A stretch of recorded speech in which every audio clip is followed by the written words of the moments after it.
Alibaba is taking on Meta's wearables with AI glasses of its own. It's the latest in the U.S.-China battle for AI dominance. Joining us now, Lead Edge Capital founding partner Mitchell Green. Mitchell is a longtime investor in Alibaba and Ant Group. He's also an investor in ByteDance, and he does crazy things sometimes when in a chair, right? The real question will be, how many years do I get to come on here until we have till I get to come on for like the ByteDance IPO?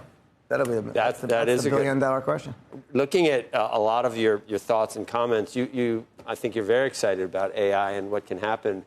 But would you buy any of the top tier leading AI companies at this point? And is there a way to engage in this transforming? What's going on? Yeah, is there another way? Where else can you do it if you don't want? It is clearly transforming. I mean, all your viewers. But you wouldn't buy any of them. You wouldn't buy any of the main. We're not buying. I think the way you play it, especially if you're a retail investor, you should go buy the hyperscalers that you can see are putting up, and they're going to dedicate massive amounts of capital to this space. Whether it's Facebook. I think Amazon said they're going to spend $60 billion or something in the second half, and spent $56 billion in the first half. I think Google said they were going to spend $85 billion or something.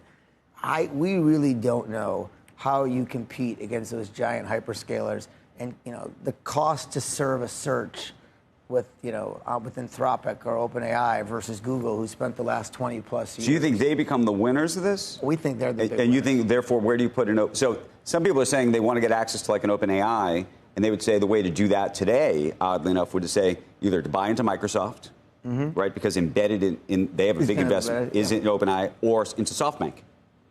Those are two public, effectively, vehicles. SoftBank can get a lot of other stuff. Look, if you're a wealthy enough individual, it's been rumored that both Anthropic and OpenAI, actually these companies are constant fundraising companies. Yeah, of course they are. Which also means you're going to get diluted. We have not invested in the big models.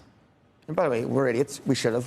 We could have invested in some of these but early. And again, you could sell the stock. I know people that invested early and have already gotten out and made a bunch of money.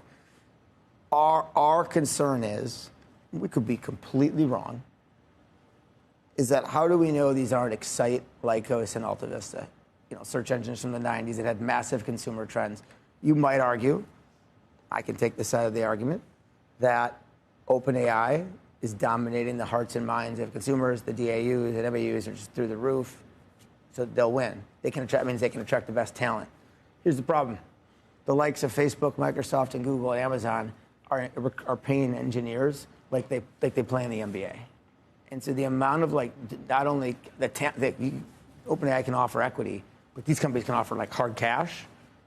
What they did with what Facebook did with Nat Friedman, who's a dear friend of our firm, an absolute rock star engineer. But the dilution for these companies, it's something that a lot of people in Silicon Valley, people don't talk about enough. The dilution at some of these private AI companies is absolutely insane. That's interesting. Nobody talks about this. Yeah, the war, while the biggest, some of the best innovation is coming out of Silicon Valley, and it's for the last 20 years, and will continue for a long time. The amount of stock option dilution that at the same time also comes out of this area is absolutely just remarkable, would be one way to put it. That's how they're it's holding. Good to be an engineer. That's how they're holding on to the talent, not because they have a more open workplace and we're going to let you do what you want and all these things. No, it's that you get to own a piece of the company. And the crazy thing is, never before have you seen really the amount of dollars that are being given to some of these AI engineers. It's more than 100 million, right? That's the headline we've heard. Some of these numbers are multiples bigger than that. Well, they're like NBA players. Yeah. Right. Right. A lefty with a good. They can also hit. Tell all your kids to become they're in college to become AI engineers. But it's still it's not something you would assume that instead of buying the companies that are going to be selling into all that capital expenditures from the big Mag 7, you buy the people that are actually spending the money instead of the ones that are benefiting from supplying the. They're just giving money, not stock. Yeah. They're giving money. They're not. And that's enough of a reason. It is crazy. We're sitting here today, and after yesterday's earnings pop, Facebook is a $2 trillion company, growing. What did earnings grow yesterday? I think top line grew like 20 or something like that. So not only are they seeing they're making investments, but they're seeing margins increase as well. The DAU count at Facebook is absolutely incredible.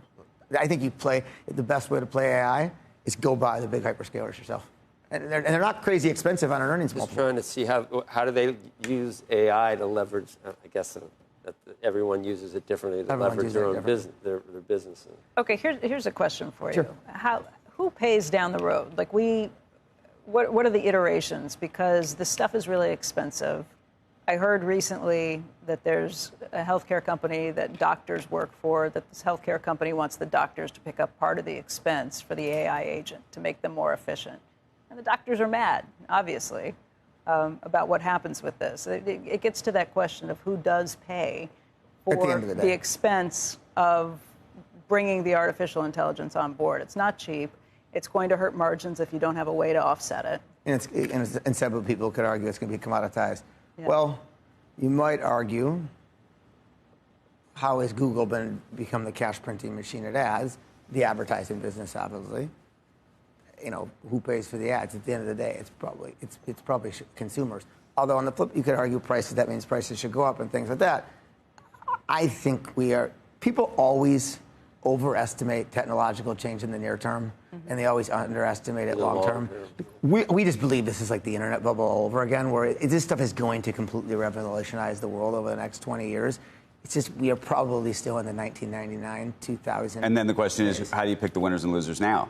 Because it was not clear then. It was not clear then, which means it's probably not actually clear now. I do think there is another interesting thing. So I was with a retired CEO earlier this week of a large consumer goods company, and he's on the board of a bunch of big companies. And I asked him, are you now starting to see, like the AI, they'll get board report, are you now starting to see like real ROI from some of these AI projects, like internal? And he said they are now, it's some of the boards he's on, in dribs and drabs, not widespread yet. They are starting to see like real ROI with this stuff. Do you think the market follows suit, and if we're in 1999, that there's a 2001 coming? Everybody sure seems bullish. And one of my dear friends, Steve Cohen from Point72 and SAC, always says, if you ask 10 of the smartest hedge fund managers or go ask 50 people on the street where the market's going, and if 48 of them say one thing and 2 says the other thing, go with the 2. Go with the 2, and if you do that over and over again, you'll probably make money. It just seems that, as Ed Yardeni has said, the market just keeps grinding higher. Yeah. I don't know, and I think what will make it pop is something that I have no clue what it is. You guys don't. I don't know. It just seems like we're a little complacent. Jesse right now. Livermore said it before anyone. He still jumped, I think. Yeah.